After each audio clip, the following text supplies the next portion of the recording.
Hey, what's up guys, Totallydubbed here, and today I'm doing a video review on the Dell S2719H. Now this is a 27-inch Full HD IPS monitor. It can be found for around £230 in the UK. US links will also be down in the description below, so make sure you check them out. Now, in terms of the other specs, it runs at 60 Hz at Full HD and also has a quoted response time of 5 milliseconds. It has two HDMI inputs only and a 3.5mm jack for your headphones. But the biggest thing for me that I found that was quite interesting about this monitor, it has the Waves Max Audio speakers. That's two 5-watt speakers which actually sound remarkably good. And I'll get into a little audio demo in just a bit. But first, let's talk about the build quality. Now the monitor does look fantastic. When you look at it, as soon as you get out of the box, it looks really cool. It's got a nice silver stand with what Dell call an infinity edge display. In other words, a three-sided borderless display with a small bezel at the underneath. If you look at it on a desk, you'd think it's a much smaller monitor than it is, but it is a 27-inch monitor. So I really love what Dell have done over here with the borders. It looks very nice, and even in terms of the edges of the monitor, it's got a sort of glossy black finish, almost looks like glass type of finish. There is one thing, however, I should mention, and you'll see right now, you'll see me pop up, is because it is quite a glossy display. You can see me waving around in the background with the tripod. It is a glossy display. So what I found in comparison to my Acer monitor, or my Acer gaming monitor, which uses a matte finish, this is very much a glossy or semi-glossy display. It's not a full gloss, in other words, a full glass front at the front. So front at the front, but yeah, essentially it has a bit of reflection. So in my case, for example, in a bright sunlit room, you do notice a little bit of glare occurring, and therefore I can even see my tripod right now in the background. So just bear that in mind. Other than that, in terms of adjustments, the monitor has a tilt adjustments. It's got no height, pivot or rotating adjustments, but given the price range, is to be expected. Other than that, I'd like to quickly talk about the OSD, which in my opinion was quite comprehensive and quite easy to understand, and very nicely laid out by Dell. Now you can see over here you've got brightness and contrast. You've got the inputs that you can select, colors, which I've put on standard, which I found to be the best way of getting the good colors out of the monitor. Display settings 16:9, as I said before. Response time fast, which I'll get into in just a bit. Audio settings, so here you go, you can enable or disable the max audio inclusion. You can even disable the speakers if you so wish, and obviously adjust the volume. It does get pretty loud, I should warn you about that. And then in terms of personalizing, you can customize the little keys, the quick button keys over here, and other than that you've got some information about the display. So overall, I must say what they've done with the OSD is really good, and I've got no certain complaints. So now let's talk about those speakers, which I thought to give you a bit of a demo. So this is from No Copyright Sounds, link will be down in the description below in case you're interested in hearing it.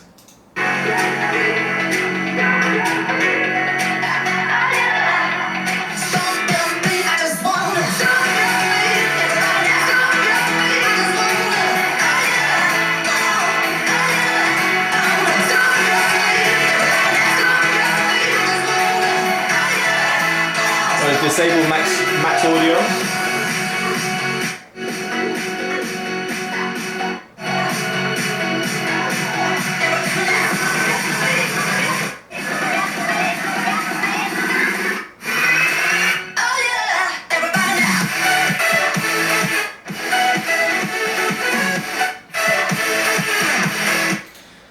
So as you were hopefully able to hear, or at least the camera was hopefully able to pick up, the max audio inclusion is a definite plus. It adds a lot better depth to the music, gives it a lot better of a bass punch. The soundstage increases a little bit, as I was saying, in terms of the depth, and also the mids are just slightly boosted in a good way. Overall, in terms of the max audio inclusion, I must say Dell have done a fantastic job in terms of including it. I would say it's among some of the best sounding one of the best sounding monitors I've come across. And I know that might not concern a lot of people out there. However, I was quite surprised of how good the sound quality was coming out of this very thin and beautiful looking monitor. So definitely massive thumbs up from me for the speakers. The two 2-watt 5 speakers with the max audio inclusion are fantastic. I would happily listen to it for music listening, but obviously you can see right here I've got bookshelf speakers on the side. Those things I would highly recommend getting instead if you want actually more superior audio. But as a daily driver goes, if you've got nothing or you're in an office environment, I'd be absolutely content with those speakers and not have the need of saying, oh, they sound absolutely terrible or tinny, which most monitors, even very expensive monitors, suffer from. So now let's talk about the display quality. Now this IPS panel looks absolutely fantastic. Now due to its bit of a glossy display, you've actually got a nice reproduction in terms of the deep blacks, which is something that is a kind of a weakness in most monitors because of their panel type. They've got a matte display and therefore it kind of crushes the blacks a little bit, makes them look a little bit grayer, no matter what price range you're looking at.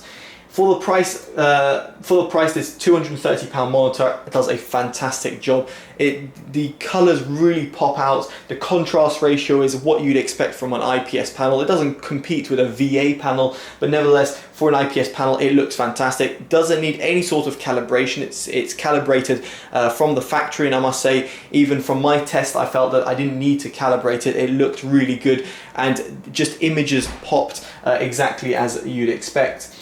In terms of the whites over here look fantastic, like the clouds, as you'd expect. They don't seem yellow tinted or tinted in any way. As I said, in terms of contrast here, you've got a Statue of Liberty really having great contrast between the sky. And in terms of the overall color reproduction, as I mentioned before, it is fantastic. The deep blacks again in sort of this image over here are fantastic reproduced, like that boat or whatever it is at the bottom, which is shooting the fireworks, looks deep black. It's not a light bluish tone, which some IPS monitors or even VA panels struggle to do.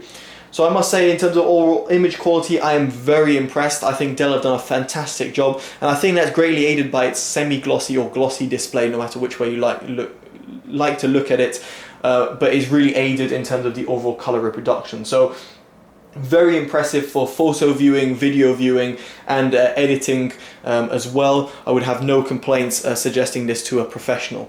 So great job, Dell, in terms of that. In terms of its gaming performance, now this monitor is not made for gamers. It's a £230 monitor, which is 60 Hertz. I tried overclocking it; it wouldn't go past 60 Hertz. So do bear that in mind. So I tried 70 Hertz and 75 Hertz.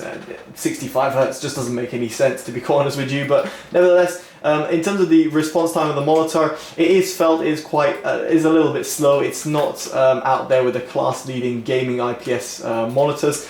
And in terms of its input lag, it's actually surprisingly good, but I would say that it just lacks in terms of the response time. The response time monitor is somewhat limited by the fact that it's using an IPS panel rather than a TN panel. But again, this is not a gaming monitor, so do bear that in mind. So if you want to casually game on it, I would suggest using the fast response time setting as I have right now. With the fastest response time setting, you'll notice a lot of overshoot ghosting occurring, so a lot of purple trails occurring. And if you have response time set as off, then you'll get kind of a more slowish, sluggish response. So overall, I can say yes, it can do games, but just bear in mind you'll be looking to play casual games, not anything competitive. So overall, what do I think of the monitor? Well, in all honesty, I think this monitor is fantastic for what it's intended to be. It's a 27-inch monitor at £230. It's not going to break the bank, but that said, it is a little bit more expensive than some of the monitors you can currently find on the market that have an IPS panel. However, those monitors don't look as stylish as this one, nor do they have fantastic audio quality or have a pinpoint accurate display. So if you're looking for something like that, then absolutely this monitor is what I would recommend. Just bear in mind that it's not made for gaming. So there we go, guys. I've been Totally Dubbed. Hopefully you enjoyed this review. If you have, make sure you give it a like, comment, subscribe. Let me know in the comments below what you think of the monitor. Always happy to hear what you think. And there we go. I've been Totally Dubbed. Take care and bye bye.